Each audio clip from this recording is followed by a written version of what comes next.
नमस्कार दोस्तों, मैं सौरभ कुमार आपका अपना YouTube channel CS with Saurabh में स्वागत करता हूं। दोस्तों कैसे हैं आप लोग? दोस्तों उम्मीद करते हैं अच्छे होंगे और अच्छे से पढ़ाई कर रहे हैं जम करके कि नंबर अच्छा ला सके आप लोग, क्योंकि यही जो मेहनत करेंगे वही पूरे ज़िंदगी भर रिफ्लेक्ट करेगा आपका मार्कशीट में। चलिए दोस्तों शुरू करते हैं आगे का 35 क्वेश्चन। दोस्तों क्वेश्चन नंबर 36 क्या बोलता है? क्वेश्चन नंबर 36 बोल रहा है to which of these enumerators can be assign. अभी देखिए यही क्वेश्चन को रिपीट किया फिर से दूसरे तरीके से लिख करके। इसमें क्या होगा असाइन, हमको अभी बताया था पिछले वीडियो में कि इसका ये सिर्फ इंटीजर को ही स्टोर कर रहा है और कुछ नहीं। इसका वैल्यू इंटीजर होगा, इसका आंसर इंटीजर होगा। क्वेश्चन नंबर 37, क्वेश्चन नंबर 37 क्या बोल रहा है कि can two function declare variables non static with the same name. Yes, obviously हम लोग तो करते ही हैं उस फंक्शन को, because function has its own scope रहता है, इसके वजह से हम लोग डिक्लेयर करते हैं। Question number 38, the operator used for dereferencing और इनडायरेक्शन इज। तो डीरेफरेंसिंग का काम क्या है, मतलब इन डायरेक्शन बता रहा है, कौन सा ऑपरेटर यूज करते हैं। तो हमारा एक ही ऑपरेटर है एस्ट्रिक ऑपरेटर, इससे हम लोग पॉइंटर के साथ हमको लगाते हैं, को पॉइंट आउट करता है कहाँ पे मेमोरी स्टोर है। तो option A is the correct answer. Question number 39, which one of the following is not a possible state for a pointer. Pointer के लिए कौन सा पॉसिबल स्टेट नहीं है? चलिए ऑप्शन से देखते हैं। Hold the address of the specific object, point one post of the end of an object C0, और ऑप्शन डी क्या है, पॉइंट टू अ टाइप। तो इसका पूछ रहा है, ये सारा करता है, ये भी करता है, ये भी करता है और ये भी करता है। पूछ रहा है नॉट अ पॉसिबल स्टेट, तो ये है हमारा नॉट पॉसिबल स्टेट, इसीलिए इसका आंसर क्या हो जाएगा, ऑप्शन नंबर डी।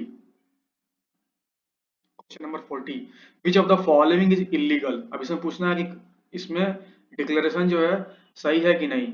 तो इंट, ये बता रहा है कि आईपी पॉइंटर जो है ये इंट वेरिएबल के, ठीक है। स्ट्रिंग एस है, ये एसपी पॉइंटर ठीक है।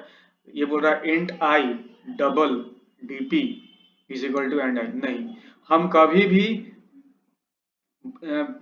बड़े डेटा टाइप को छोटे डेटा टाइप में असाइन नहीं कर सकते। इंट क्या है, डबल से छोटा है साइज में, इसीलिए ये इलीगल हो जाएगा। Option C is the correct answer. Question number 41, what is the index number of the last element of an array with 73 elements. हमको पता है कि एरे चालू होता है जीरो से, तो अगर 73 एलिमेंट्स है तो ऑब्वियसली कहां से कहां जाएगा, जीरो से 72 तक जाएगा। Option will be 72। How are the constants declare.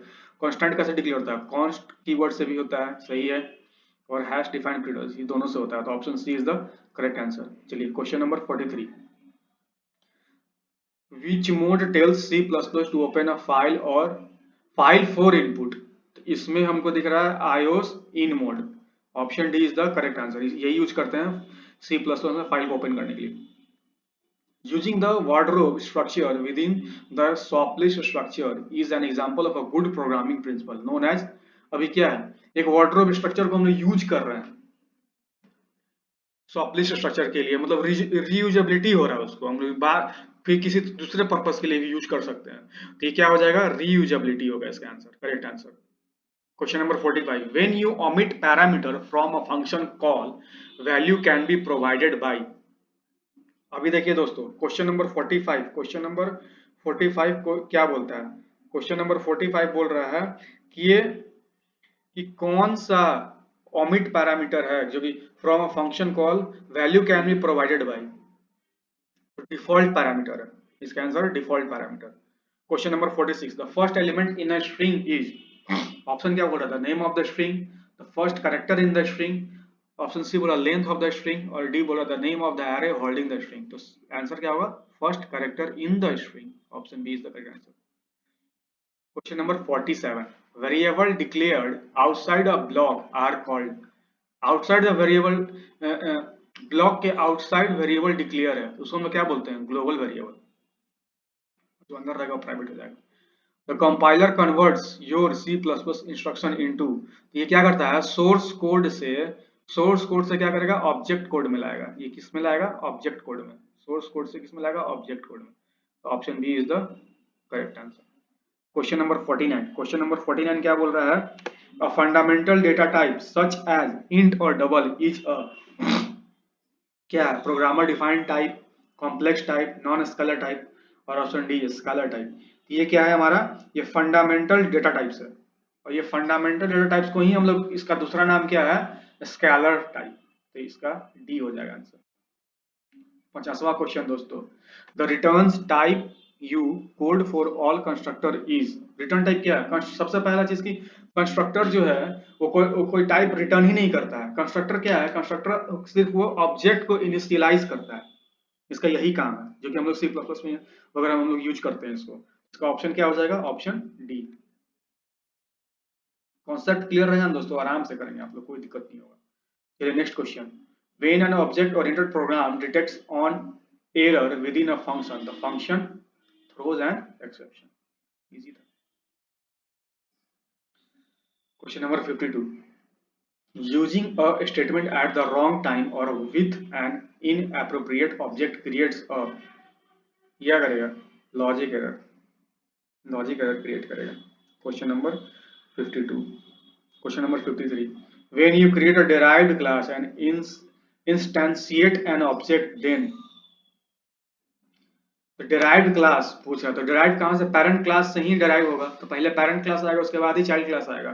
तो जिसका ऑप्शन क्या है, parent class object must be constructed first, ये पहला ही ऑप्शन सही है, सेटिस्फाई कर रहा है क्वेश्चन को। 54 क्या बोलता है, normal C plus operator that acts in special ways on newly defined data types is said to be, newly defined data type को क्या बोलेगा ये, ओवरलोडेड। क्वेश्चन नंबर 55 क्या बोल रहा है, a function in a derived class that has the same name as a function in the parent class, then it will override the base class function only। option A is the correct answer। Question number 56 क्या बोला, a constructor always has, a constructor always has communication cohesion, temporal cohesion, logical cohesion, and option D no cohesion। अब देखिए constructor अभी बताया था, constructor काम ही है object को इनिशियलाइज करना और कुछ नहीं। तो अब यहाँ पे ऑब्जेक्ट से कुछ हमको दिख ही नहीं रहा। कोहेशन क्या है, एक सॉफ्टवेयर है, डिजाइनिंग सॉफ्टवेयर है कोहेशन, तो इससे इसका कोई संबंध ही नहीं है, तो इसका नो कोहेशन हो जाएगा। Option D is the correct answer. 57 का क्या होगा, binary trees with threads are called as, इसको हम लोग क्या बोलेंगे, थ्रेडेड ट्रीज, थ्रेड के साथ नोड है उसको क्या बोलेंगे, thread tree, binary trees. Question number 58, in binary trees nodes with no successor are called, no successor, successor ही नहीं है इसमें, तो हम लोग इसको क्या बोलेंगे, इसको बोलेंगे टर्मिनल नोड्स। क्या बोलेंगे दोस्तों, टर्मिनल नोड्स।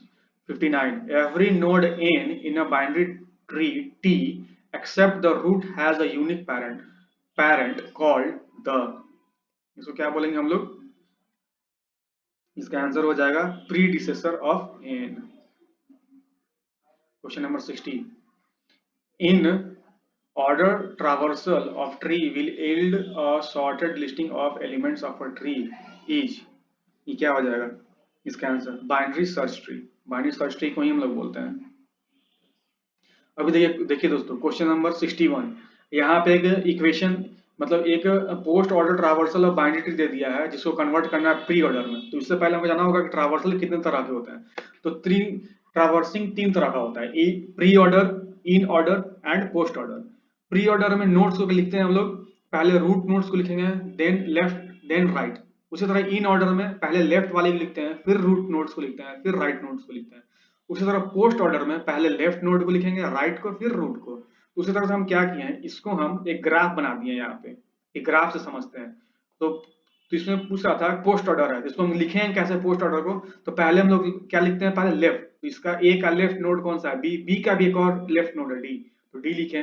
फिर इसका लेफ्ट के बाद क्या लिखेंगे, राइट, तो बी का राइट नोड है ई, ई लिख दिए। उसके बाद फिर ये बी लिखेंगे क्योंकि लेफ्ट नोड में है। फिर ए का राइट में लिखेंगे सी, तो सी क्या है, राइट है, लिख दिए। लेकिन इसका एक और नोड है जो कि लेफ्ट में है, तो एफ, तो पहले हम लोग क्या लिखेंगे, सी से पहले एफ लिखेंगे, उसके बाद हम लोग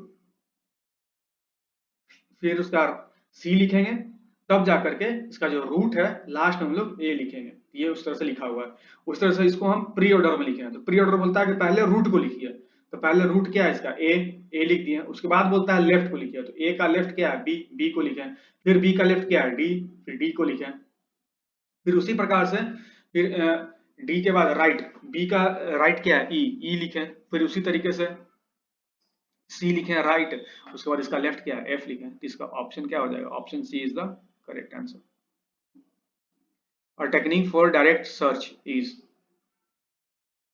टेक्निक फॉर डायरेक्ट सर्च के लिए हमारे पास कौन सा टेक्निक है, hashing, tree search, binary search और लिनियर सर्च। तो hashing. Question number 63, a full binary tree with 2n+1 nodes contain n leaf nodes, contain n leaf, ये सिंपल है, इसको आपको याद करना पड़ेगा, n leaf nodes to include integrity constraint in a existing relation use। अब देखिए हम लोग पढ़े थे constraint का, इसमें पिछले वीडियो में हमने पढ़ा था constraint के मतलब का क्या है क्या नहीं इसके बारे में, तो पिछला वीडियो देखिए, उसमें डिटेल में बताया हुआ है। इसका आंसर क्या हो जाएगा, alter the table, alter table। Question number 65, which of the following is not an integrity constraint, integrity constraint नहीं है, not null है, आपको यूनिक है, चेक प्रेडिक्ट है, लेकिन पॉजिटिव नहीं है, पॉजिटिव सही होगा, बी होगा इसका answer. When grouping cells within a K map, the cells must be combined in groups of, देखिए तो K map में क्या होगा, ये पावर ऑफ 2 का पावर है, तो 2 का पावर 1, 2 का पावर 2, 2 का पावर 0, 2 का पावर 1, 2 का पावर 2, 2 का पावर 3, ऐसे बढ़ते चला जाएगा। 2 का पावर 1 क्या होता है 1, 2 का पावर 2 क्या होता है, 2 का पावर 0 1 होता है, 2 का पावर 1 2, 2 का पावर 2 4, ऐसे उसी तरह से बढ़ता चला जाएगा। तो ये option B is the correct answer इसका होगा। अभी देखिए बोल रहा है NAND और NOR gates are referred to as universal gates because anyone, अब इसमें से देखिएगा पढ़ते हैं, can be found in almost all digital circuits, can be used to build all the other types of gates। अभी देखिए NAND और NOR में हम लोग सब कुछ बना सकते हैं, इससे हम सब गेट मिल जाएगा, AND मिल जाएगा, OR मिल जाएगा, NOT मिल जाएगा, NOR मिल जाएगा, सब मिल जाएगा, XOR मिल जाएगा, EX और मिल जाएगा, XOR मिल जाएगा, ये सब। Why IP protocol is considered as a unreliable? Because a packet may be lost, packets may arrive out of order, duplicate packets may be created, D all of the above। Question number 69 क्या बोलता है, What is www.mail.yahoo.com? ये क्या है, Yahoo mail, ये क्या है, mail service provide कर रहा है, तो option D is the correct answer. Question number 70, full form of RAID का फुल फॉर्म क्या होगा, तो redundant array of independent disk होगा इसका answer, option A is the correct answer.